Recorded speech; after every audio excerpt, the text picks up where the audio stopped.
All right, we're learning Rust. We're going to learn how to build more Rust applications and more advanced techniques using advanced structures and enumerations. First, we'll start off with structures.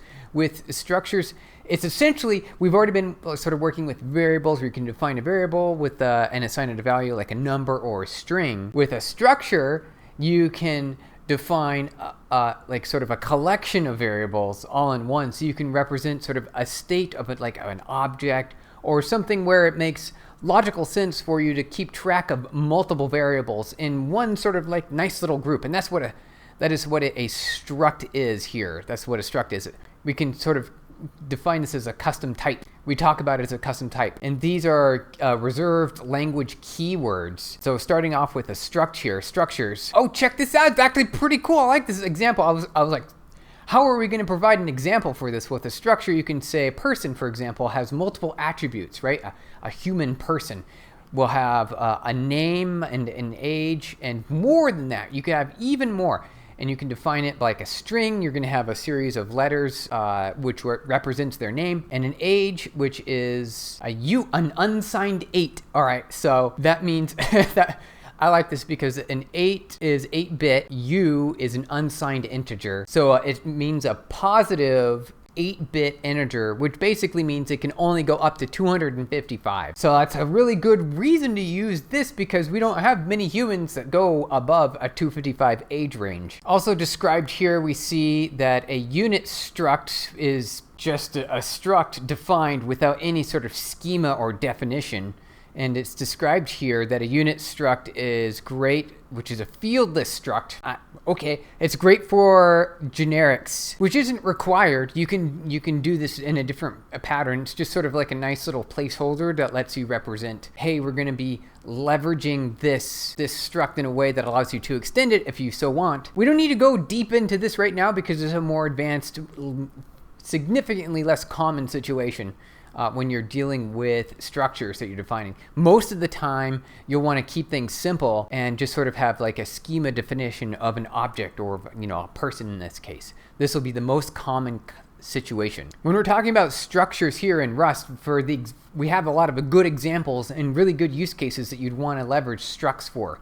Structures is really powerful for bundling together a bunch of variables into sort of a meaningful pattern. Very often, right, we were talking about how a person here has multiple attributes, and so you can bind those into named definitions. You can go a step further and simplifying a structure by just creating a series of variables together in such a fashion that it's like sort of unnamed.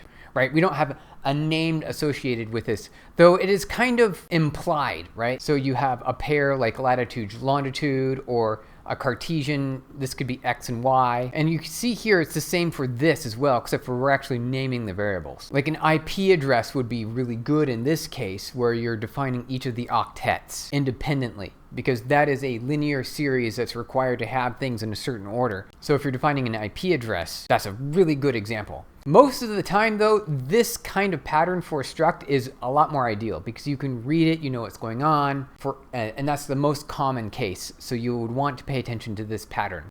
Oh, and you can also do structs of structs. Okay, so I like this. So if you have a rectangle, is defined by 2 points, right? So you've got your structure defined here of what a point is, and then you've got a rectangle, which is top left and bottom right of that point. So you've got 2 points, 4 total floating point values that will define a rectangle. I guess it could also be a square, but usually I guess it would be most of the time a rectangle. So structs can be reused as a field of another struct. So we've defined several structures or structs within our Rust programming language here.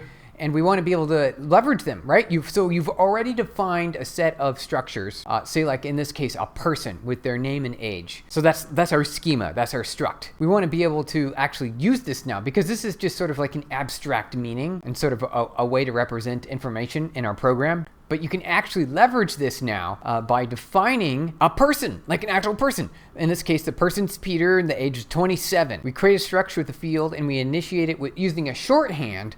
In this case, the shorthand, we've actually named our variables identical to the name of the structure's variables. So a person, Peter, is going to be equal the name and age that we've defined here in these definitions. And if we jump back up, we can see that name and age match up in terms of those names.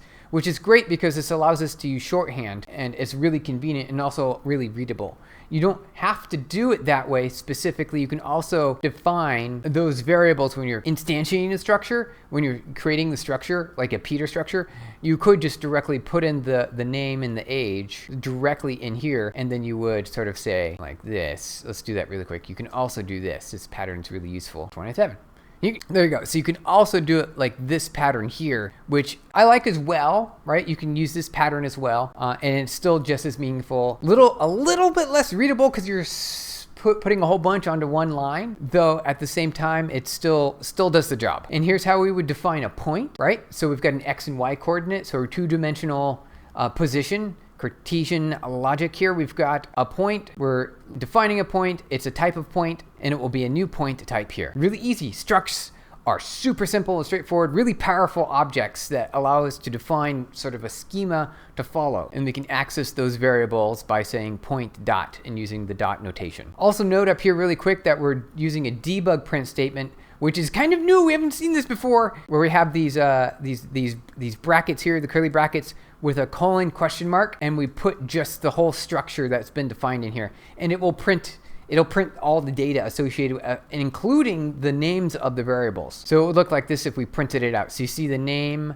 and the actual value, the name of the value, and the actual value. So this is like a nice little tip right here. Definitely leverage this style of print because it's really powerful. And notice that you can only do that if you've derived debug, which is a nice little annotation here. That's kind of a required. You need to have that, or you'll get an error. You'll get a compiler error. Oh, this is neat. Check this out. Okay, so you can create another point by leveraging a point that was defined previously. Using the double dot notation will automatically fill in any of the unfilled variables. So this should be a .04. That's kind of neat. So it's kind of like a copy. You're creating a copy in this case of a point. That's really powerful. That's pretty neat. I like that. There's also a D structure, which allows you to, oh, this is neat. Okay, so we can define a couple of variables like this from the data. Okay, so it allows us to pull the data out. So the X and Y from this point will then be defined as left edge and top edge. That's pretty neat. I didn't even know you could do that. So I like that.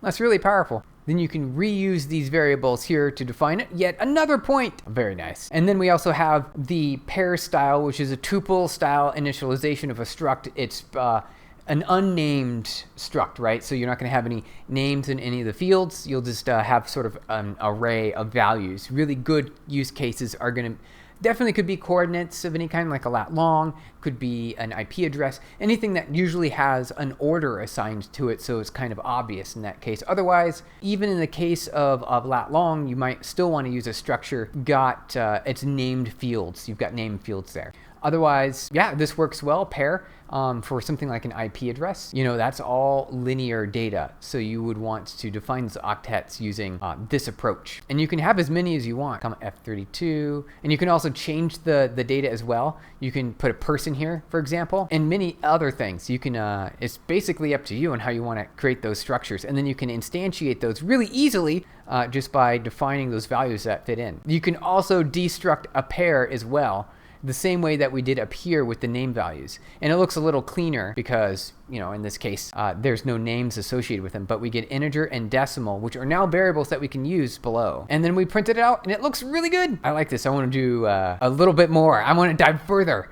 There are so many cool things to learn here. And we're still at the beginning. These are the like sort of introductory Rust technologies here, the ways to use Rust and to program with Rust.